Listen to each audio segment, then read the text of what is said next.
आगे बात करेंगे जयपुर के बाद बीकानेर की, जहां के नोखा में 3 छात्राओं की मृत्यु का मामला सामने आया है। 3 छात्राओं की मौत का यह मामला। ग्रामीणों के साथ मृतक के परिजन धरने पर बैठे हैं। 5 सूत्रीय मांगों को लेकर के धरना दिया जा रहा है।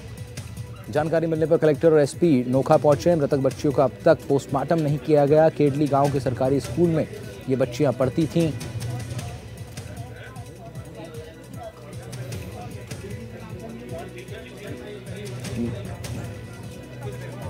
बीकानेर के केडली गांव के सरकारी स्कूल में वाटर टैंक में गिरकर इन 3 छात्राओं की मृत्यु हुई थी, जिसके बाद लगातार परिजन भी धरना प्रदर्शन कर रहे हैं। नासिर जैदी हमारे सहयोगी बीकानेर से हमारे साथ जुड़े हैं, उनका रुख करते हैं। नासिर, क्या कुछ इस वक्त हो रहा है?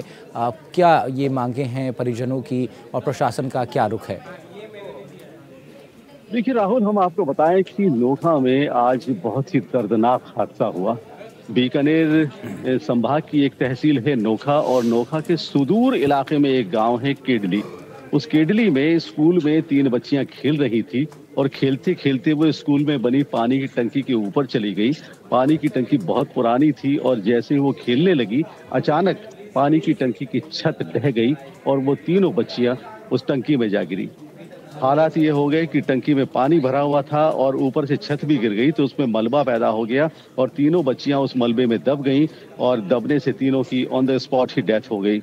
वहां हाहाकार मच गया, हड़कंप मच गया और एकदम से स्टाफ को भी समझ में नहीं आया कि क्या किया जाए, और बड़ी मुश्किल से पानी निकाला गया टैंक से और उन बच्चियों की डेड बॉडीज को बाहर निकाला गया और उसके बाद उन्हें नोखा के रेफरल हॉस्पिटल लाया गया। इसी दौरान पुलिस को इन्फॉर्मेशन मिली, एडमिनिस्ट्रेशन को इन्फॉर्मेशन मिली, तो एसडीएम वहां पहुंचे, पुलिस वहां पहुंची और उस वक्त सारा माहौल आक्रोशित हो चुका था।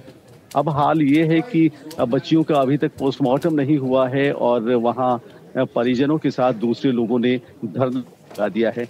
उनका ये कहना है कि ये टंकी बहुत पुरानी थी जिसका रिपेयर नहीं किया गया था, और जो स्कूल स्टाफ है उनका भी यही कहना है कि बार बार हमने शिक्षा विभाग को अवगत भी करवाया कि ये टंकी 23 साल पुरानी है और ये जर्जर हालत में है, इसकी मरम्मत करवानी चाहिए, लेकिन कोई तवज्जो नहीं मिली, जिसका नतीजा आज तीनों बच्चियों को अपनी जान से हाथ धोकर भुगतना पड़ा।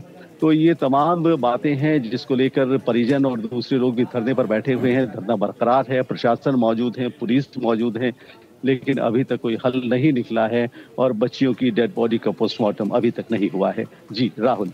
नासिर, 5 सूत्रीय मांगों की बार बार बात सामने आ रही है, क्या कुछ मांग परिजन कर रहे हैं? देखिए, जब इस तरह के मामलात होते हैं तो कई तरह की मांगे आ जाती हैं। तो परिजनों का ये कहना है कि पहले तो बच्चों की सुरक्षा की व्यवस्था होनी चाहिए स्कूल में। स्कूल में बच्चों की सुरक्षा की व्यवस्था होनी है और इसकी जिम्मेदारी शिक्षा विभाग की है। शिक्षा विभाग की तवज्जो नहीं होने की वजह से आज ये हादसा हुआ।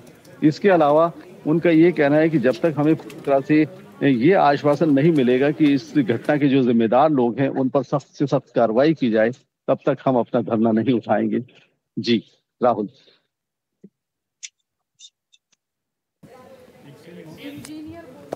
ठीक है नासिर, बहुत शुक्रिया आपका तमाम जानकारी के लिए। बीकानेर से रिपोर्ट कर रहे थे हमारे सहयोगी नासिर जैदी।